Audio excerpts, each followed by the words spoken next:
Please welcome the Ambassador of Ukraine to the United States, Oksana Markarova.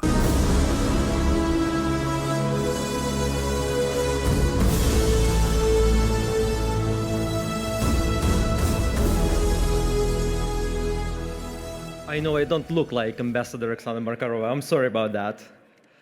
My name is Denis Sienik. I'm Deputy Ambassador of Ukraine to the United States of America.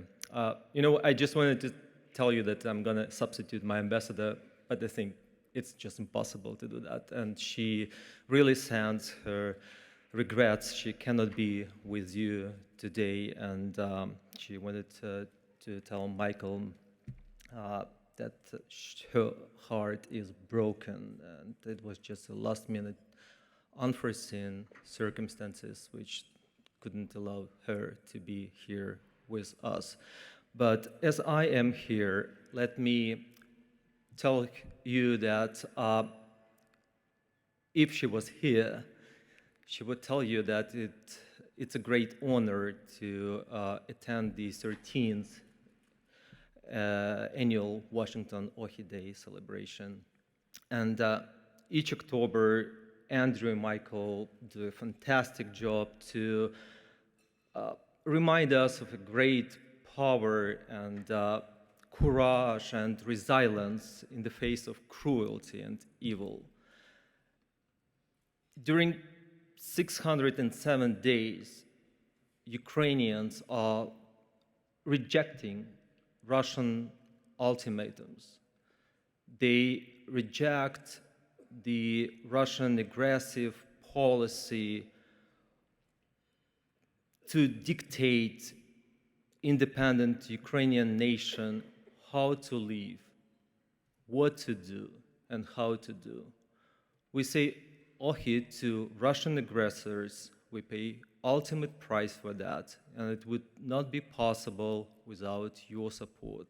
We are sincerely grateful to everyone who is helping us in these difficult times. We say no to barbarism, no to terror, no to brutality.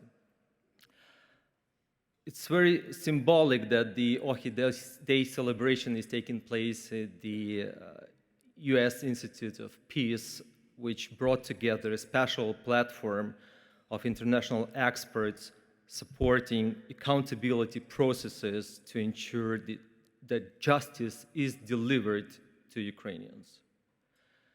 Last year, the foundation recognized President of Ukraine, Volodymyr Zelensky, courageous leadership in defending Ukraine against Russian aggression and saying no to terrorism and hate.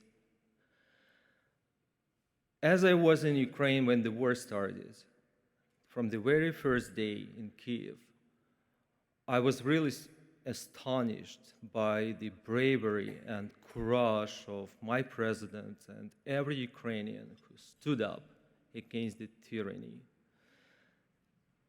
Inasmuch I was astonished by those who help save the lives, who help Ukrainians to overcome the difficulties resulting from the Russian aggression. When I was taking my kids out of Kiev under shellings, when I was covering them with my body so that they are not injured, when I was in a number of situations when I could be separated with my family, my wife and my kids, I could not imagine myself to be without them and not knowing what is going on with them.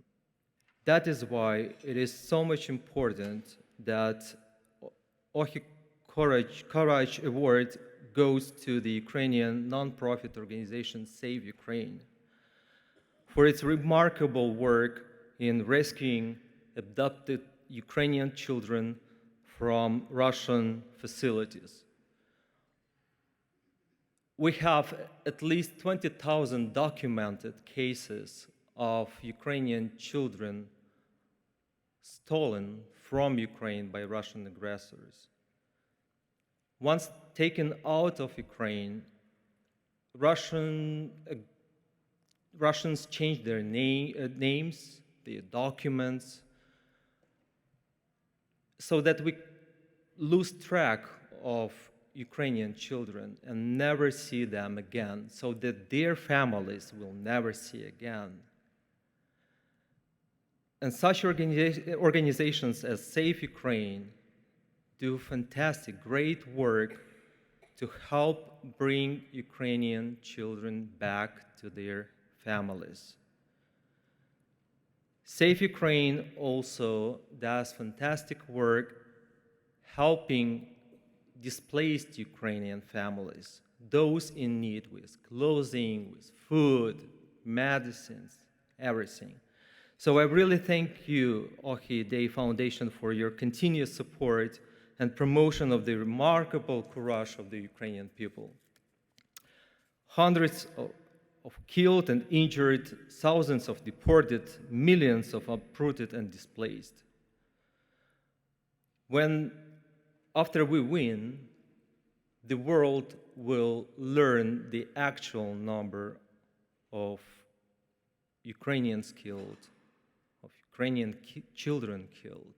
Unfortunately, we don't have access to occupied territories, but I'm sure that the numbers will shock us.